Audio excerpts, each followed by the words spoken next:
What's up, guys? Welcome back to the channel. And if you're new, hi, my name's JJ. I'm a certified aquaculturist and the owner of my own online aquarium store. So a while back, I set up a 10-gallon planted aquarium, and we're about 30 days in, and it's really thriving. And I was going to do an update video where I just kind of showed it off, but I thought it would be better if I shared some tips that help get my aquariums to where they are now. And make sure you stay around till the end for number 6. It's my favorite one because it's how I figured out how to get enough plants for free to start my own online store. Alright, let's get into it. Okay, number 1, every planted tank needs to start with a deep substrate. What's your substrate? It's your sand, rocks, gravel, whatever you're keeping at the bottom of the tank, whatever you're planting your plants in, you want it deep. When I started keeping fish, they used to say you want about a pound of substrate per gallon. I would wager to go a little bit more because at a minimum you're going to want about 1 inch deep, but there are parts of my aquariums that are 3 or 4 inches deep. Now, why do you want your substrate deep? My main reason is it gives the plants plenty of room to root, and it gives that substrate plenty of room to hold nutrients, and it also gives us more area to hold things like beneficial bacteria.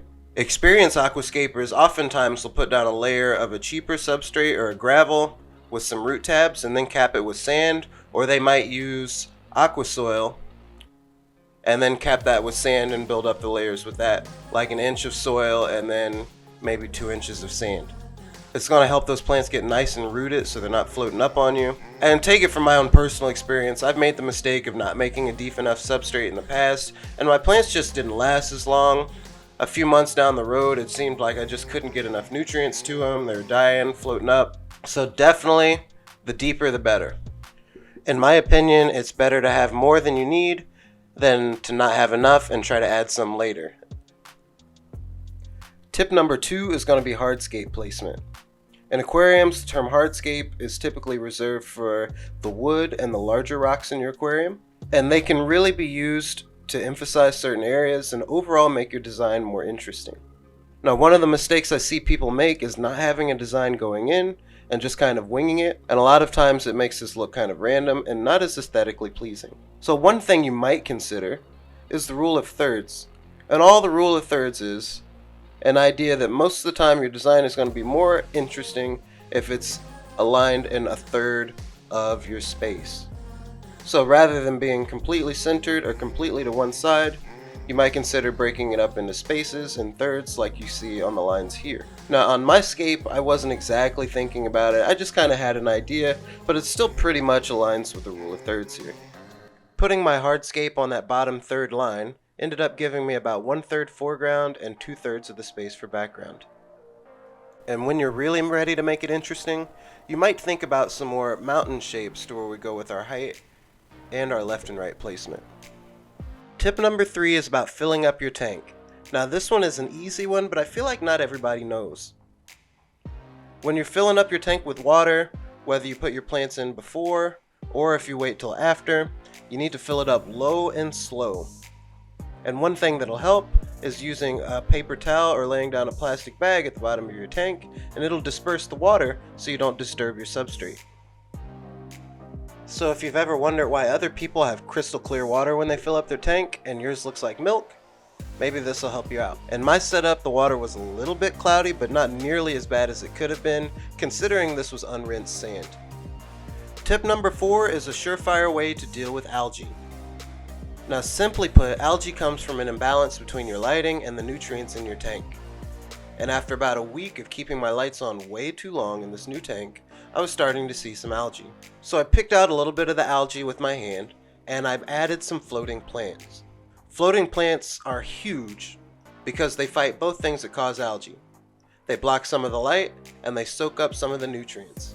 Now this tip does require you to scoop out some of the floaters every couple of weeks because your tank will fill up, but for me, I'd much rather have that than always have to find the perfect balance of nutrients and light on my own. And on the same day we added the floaters, we threw in a little bit of cleanup crew, and I haven't seen any algae since. Number 5, stop over cleaning your aquarium. And I know I'm going to get some comments both ways on this one, but let's get it. Sure, we want clean glass so we can see our beautiful tank, but other than that, I say a dirty tank is a healthy tank. When I worked at the pet store, I'd hear it all the time. Well, I took all the decorations out and cleaned them, And now my betta's dead. What they didn't realize is all that gunk in your tank is part of the ecosystem too. So the mulm at the bottom of your tank holds beneficial bacteria, as well as nutrients that are beneficial for both plants and the fish. And algae also helps balance the ecosystem, but I won't make the pro algae case on this one. I see so many people go through all the growing pains of getting their tank established and cycled, and then as soon as they do, they want to start all over by overcleaning it. Number 6, we've made it to my favorite one, how to get free plants. Once your plants start growing nice and healthy, there's a way to turn all of your plants into more plants, and it's called propagation. Most of the plants in this tank are stem plants, so they're very easy to propagate. You can tell a plant is a stem plant because as it grows taller, the stem will start to send more roots out from the side to feed from the water column, in addition to the roots that are feeding from the substrate. So when it's time to trim those tall stem plants, you can just replant those trimmings and you'll have twice as many plants. Do that a couple times and your tank will be booming with free plants. And you can Google how to propagate just about any tank. Anubias and Java Fern are two popular plants that are pretty easy, but I don't have any of those ready to show you.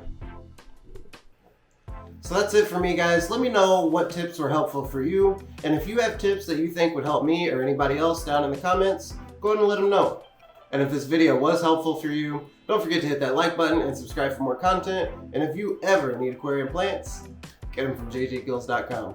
Alright, take care, guys.